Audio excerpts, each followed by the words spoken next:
Pagkatapos ng trono ng Diyos, nilikha ng Diyos ang mga anghel mula sa liwanag, at sila ay marami. Nilikha sila ng Diyos bilang malakas sa pagsamba, at sa pisikal na anyo, na mailayuning sundin ang mga utos ng Diyos. Sila ay magandang hitsura, at malaki ang sukat, mayroon silang mga pakpak, at mayroon silang maraming anyo. Sila ay walang kamatayan, at hindi sila kailanman sumuway sa Diyos.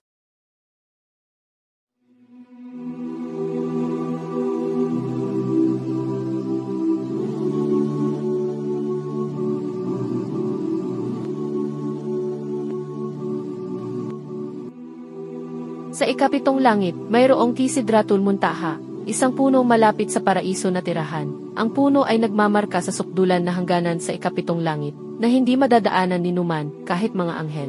Ang malaking punong ito ay sumasakop sa lahat ng paraiso at kalangitan. Ang puno ay may walang katapusang bilang ng mga sanga. Sa bawat sanga ay may walang katapusang bilang ng mga dahon. Sa bawat dahon ay nakaupo ang isang malaking anghel. Ang ugat ng puno ay nasa ika-6 na patong ng langit. Ang mga dahon nito ay parang tainga ng elepante, at ang mga bunga nito ay parang malalaking banga, at mayroon sa ikapitong langit. Isang sagradong lugar para sa mga anghel ay matatagpuan na tinatawag na Baitul Mamuor, ang madalas na bahay, kung saan ang 70,000 anghel ay sumasamba araw-araw, at hindi na sila makakabalik dito dahil sa napakaraming mga anghel. At isang sariwang batch ang pumapasok dito araw-araw. At sa bawat langit, may isang bahay na puno ng mga anghel na pumupunta doon upang sumamba, at ang pangalan ng bahay na nasa unang langit ay Baitul Izza, ang bahay ng karangalan, at ang pangalan ng anghel na namumuno sa mga anghel sa pagsamba ay si Ismael, ang anghel. Si Muhammad, sallallahu alaihi wasallam, ay nagsabi, sa lahat ng kalangitan, walang puwang ng isang paa, o kahit isang kasukasuan ng daliri o kamay, na walang nakadapa na anghel, o isang yumuyukong anghel dito.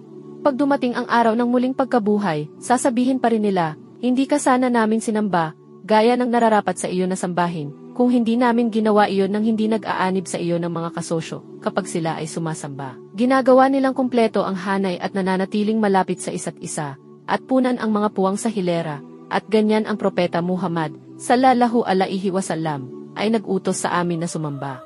Ngayon ay pinag-uusapan ang tungkol kay Gabriel. Siya ay isang arkanghel. Siya ay may mataas na katayuan at mataas na istasyon sa tabi ng Diyos. Lahat ng mga anghel ay sumusunod kay Gabriel. Ang Diyos ay may malaking pagtitiwala sa kanya, na kung bakit siya ang ambasador sa pagitan ng Diyos at ng kanyang mga propeta.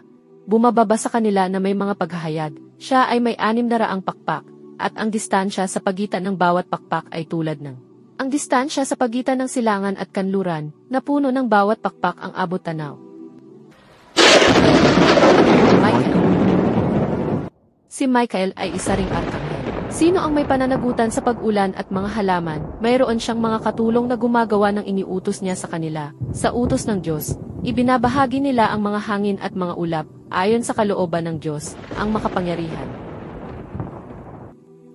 Mayroon ding anghel ng mga bundok, at bawat tao ay may anghel, sinisingil sa pagprotekta sa kanya sa panahon ng kanyang pagtulog at pagpupuyat, at mayroong nagtatala ng mga anghel, isang nakaupo sa kanan at isa sa kaliwa. Sila ang mga tagamasid, ang isa ay nagtatala ng mabubuting gawa, at ang isa ay nagtatala ng masasamang gawa.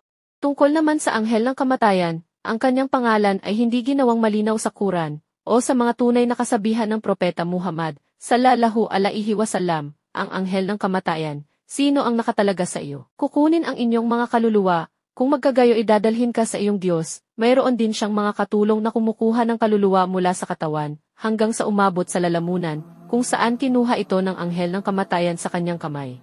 At kapag kinuha niya ito, hindi niya ito iniiwan sa kanyang kamay ng higit sa isang kisap mata, bago ito kunin ng kanyang mga katulong, at itinapon sa mga takip na angkop dito, ang mga gumagawa ng mali sa kanilang buhay. Dadalhin ng anghel ng kamatayan ang kanilang mga kaluluwa sa sakit, labis na pananakit, kapag kinuha sila ng mga anghel sa kamatayan na hinahampas ang kanilang mga mukha at kanilang mga likod. At yaong mga matuwid sa kanilang buhay, ang anghel ng kamatayan ay kukuha ng kanilang mga kaluluwa sa kaginhawahan at paggalang. Ang mga kinukuha ng mga anghel sa kamatayan ay mabuti at dalisay, pagkatapos ay umaakyat sila kasama ang kaluluwa. Kung ito ay isang matuwid na kaluluwa, ang mga pintuan ng langit ay nangabuksan para dito. Ngunit kung ito ay hindi matuwid, mananatiling sarado ang mga pintuan ng langit, at ang kaluluwa ay itatapon sa lupa, at nariyan ang mga anghel ng libingan, Munkar, at Nakir. Sila ang may pananagutan sa pagsubok sa libingan, at sinisingil ng responsibilidad ng pagtatanong sa mga naninirahan sa libingan tungkol sa kanyang Diyos, kanyang relihiyon, at ang kanyang propeta, at kanilang sinusubok ang matuwid at ang mga makasalanan. Mayroon silang itim na mukha at asul na mga mata, at mayroon silang mga pangil. Ang kanilang mga pisikal na anyo ay nakakagambala, at ang kanilang mga tinig ay nakatatakot. Ang tagapangalaga ng paraiso ay isang anghel, na ang pangalan ay Ridwan, at ang tagapangalaga ng impyerno ay si Malik. Ngayon ay nagsasalita tungkol sa Raphael, isa rin siyang arkanghel. Ang Diyos ay nasa itaas ng trono, at gaya ng sinabi namin sa iyo noon tungkol sa may dala ng trono ng Diyos, na ang distansya sa pagitan ng kanyang tainga at balikat ay 700 taon ang haba, at si Raphael ay isa ang may dala ng trono, at hihipan niya ang trompeta sa utos ng Diyos 3 beses. Ang unang trompeta ay magiging trompeta ng kakilakilabot. Ang ikalawang trompeta ay magiging trompeta ng pagkahimatay. At ang ikatlo ay magiging trompeta ng muling pagkabuhay.